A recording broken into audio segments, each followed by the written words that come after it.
Hey y'all, it's Nancy the Handy Scandy. Welcome back for another crafty venture, and this is another episode of Saturday Morning Makes. Now, I literally just sat down and started playing this morning. I wanted to play with my new Lindy's Magicals, so I pulled out my watercolor and I found a bunch of different background stamps that I had not played with in a while, and I stamped them out and heat embossed them, and I'm just going to town. Now, the 5 sets of magicals that I have are Steampunk Soiree, Autumn Leaves, Northern Lights, Haunted Halloween, and Enchanted Forest. And I am loving all of them.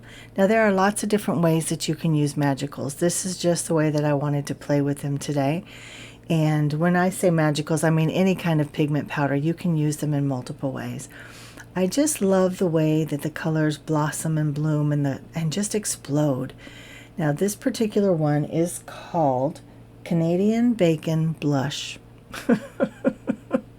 It is from the Northern Lights collection, and I think it's gorgeous. The name was hilarious, so I had to play with it. But I also thought for this particular image, this is from Technique Junkies. It's a couple years old, but I think it's really pretty and it's soft and delicate. And so when I saw blush, I thought, well, let's try the blush on this one. Canadian Bacon Blush from the Northern Lights collection. There we go.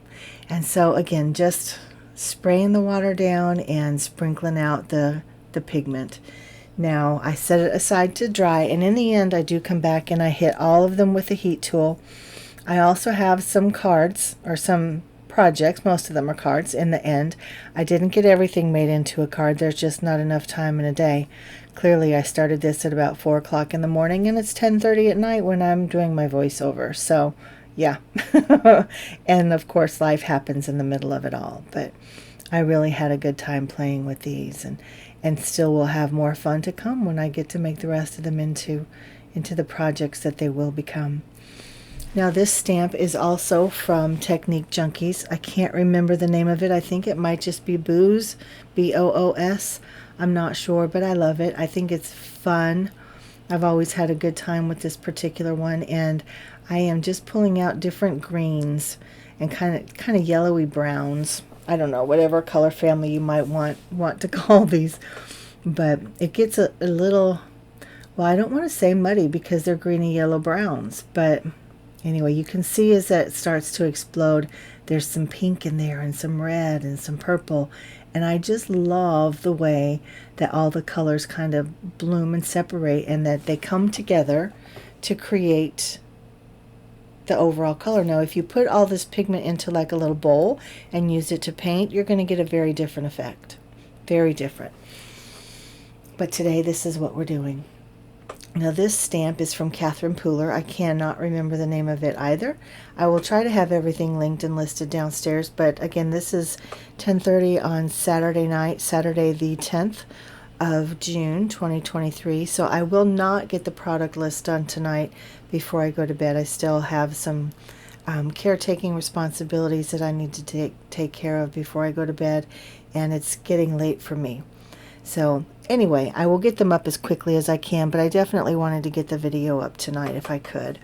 So I am just finishing up this particular one. Now, this stamp, this image, I think is perfect for this kind of medium and kind of, I guess, technique, because it's almost like a stained glass effect. So once all these pigments get laid out, and it looks like a hot mess while it's wet for the most part. Yeah, but then when it dries and everything kind of melds and blends together, it's so pretty. And these colors together are lovely.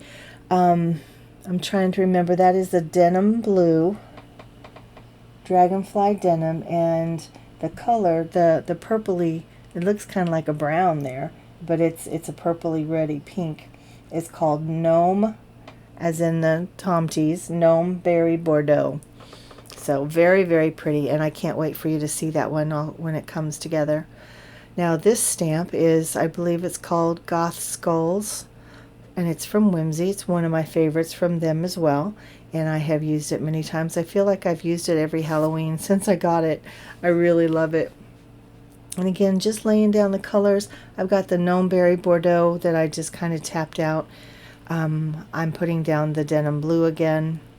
It's very pretty. I love the way the colors bloom in that. There's so many different ones. I just love it. And I have to say, next time I do this, I need to just focus on one set and not allow myself so many options. As much as I love options and I love all of these colors, it was actually a little overwhelming. I needed a drink, sorry. Yeah, I can't even lie to you. It was a little overwhelming. And I just wanted to keep playing and keep playing. And then when I was done playing and it was time to put them all into some type of a project, I was incredibly overwhelmed. So I need to set some realistic crafting goals, whatever that might be. But as far as Saturday morning makes, let me tell y'all a little bit about that, because I just keep doing the same thing from here on out. Saturday morning makes was the brainchild of the sweet Jillian Norwood of Greenwood Girl Cards. She calls it a crafting collaborative, if I remember correctly. And anybody who wants to play along is welcome to play along. If you want to create something on a Saturday morning and put up the video, we would invite you to join. Does not have to be paper crafting, does not have to be stamping. It can be whatever craft or art you enjoy and you would like to share. Now, I understand that there was something changed over on Instagram as far as hashtag use, and we might be changing where and how we post. Normally, we would just use the hashtag SatMornMakes, which stands for Saturday Morning Makes. But just stay tuned, especially if you want to go check out Jill Norwood. She'll have more details on her channel because this really is her baby. But we'll be figuring the next steps out sooner than later. But yeah, just use that hashtag and you will pull up, regardless of what social media platform you're on, whether it's Facebook, Instagram, YouTube, you'll be able to pull up all the projects that have been shared so far. But again, I'm not sure what that change is over on Instagram. So anyway, hashtag SatMornMakes, and hop along and see all the fun inspiration, see what everybody's making. And like I said, if you'd like to join us, we would love for you to play along. Now, as I continue along, let me ask this. What would you guys like to see on my channel? Pardon me, water. Not feeling incredibly well tonight. Another reason why I won't be getting my product list done. It's just been some trying times at my house, but everything's going to be all right. But yeah, what would you like to see on my channel? I know someone had mentioned they would like to see my tag making process. If you are listening now, tell me more about what you would like to see. I've shown many tags along the way.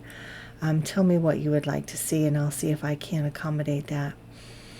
I know a lot of you would like to see how I make the full panel cards using recycled materials, and I definitely have that in the works as well. But what else? What else is going on? What would you guys like to see? I have a video coming up soon.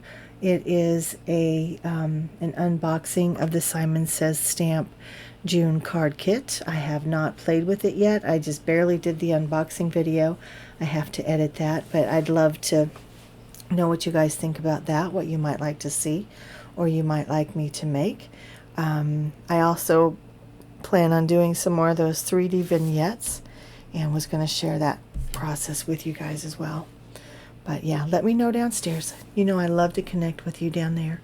Also, if you have any questions about what you're seeing on the screen anywhere along this process, just let me know. So you can see that little piece on the side that I'm adding the orange to. I've used that along. I didn't keep it in because the video is long enough, but I would use it to kind of sop up some of the excess colors, the excess pigment that's on the work surface. And I actually make that into a tag. That's one of the first things that I make, is I make that into a tag. But I left this in because I just thought it would be fun for you guys to see the way these pigments blossom and bloom kind of from a distance. that aerial view, if you will. I tried to get in as close as I could so you could see the color variation and just the way it all moves. But I also thought from that more aerial view, if you will, you can see, I guess, I don't know, what's the word I'm looking for? Overview is all I can think of. But anyway, tell me what you guys think. Do y'all like pigment powders? Do you specifically like Lindy's? Do you have any? Tell me what you think. I have some old Brush-Os that I got from Stampin' Up. I don't even know how long ago. Sometimes I'll throw out 20 years, and it probably was, maybe even more. It's been a long time since I've gotten some things from Stampin' Up. So anyway, look at how those move. It reminds me of like tributaries, like all the tributaries that go off of major rivers and stuff. I think it's really cool. Now everything is just kind of going together. And I kept trying to add water to those places where the pigment just kind of stayed bloppy. I don't know if that will re-powder. I don't know how to say that. So anywhere where it did not get saturated with water, I don't know if that will go back to its powder form. I guess we'll find out. But here I have hit everything with the heat tool, and I'm trying to wipe it off to see if there was anything left on the embossing powder, but there really isn't. Or not the embossing powder, because it's just embossing. But you see how that one looks like stained glass? They're so fun. I have to say the black embossing powder that I used wasn't my favorite. So this is the one that I make into a tag here in a little bit, and then of course that's the big 12 by, I think it's a 9 by 12 sheet. But that's the tag that I made. I used the Big Bumble stamp from Whimsy, as well as just a bunch of other products just to kind of pull it together. Very simple. And then this is the stamp from Technique Junkies, and again just a variety of different products, and confetti from This Calls for Confetti, some more confetti from This Calls for Confetti, and that hello is from Pink Fresh. I've had it for many years. And this circle card I thought was really fun. That was a piece cut off of the larger piece of cardstock that I put all the pigment powders on. And so that's it. Now someone had asked if I would show the glow-in-the-dark stars all lit up. So I was thankful that my camera showed that. And there is the actual little container with all of them. And look at the light that puts out. So much fun. But guys, that's it. Those are my cards and my projects and my fun times on this Saturday morning, Saturday night. Thank you for spending some time with me. And again, if you want to drop me a comment downstairs, answer those questions, and hit that like button, as well as subscribe, I'd love to see you back. And until then, y'all, this is Nancy, the Handy Scandy. Mwah! I'm out.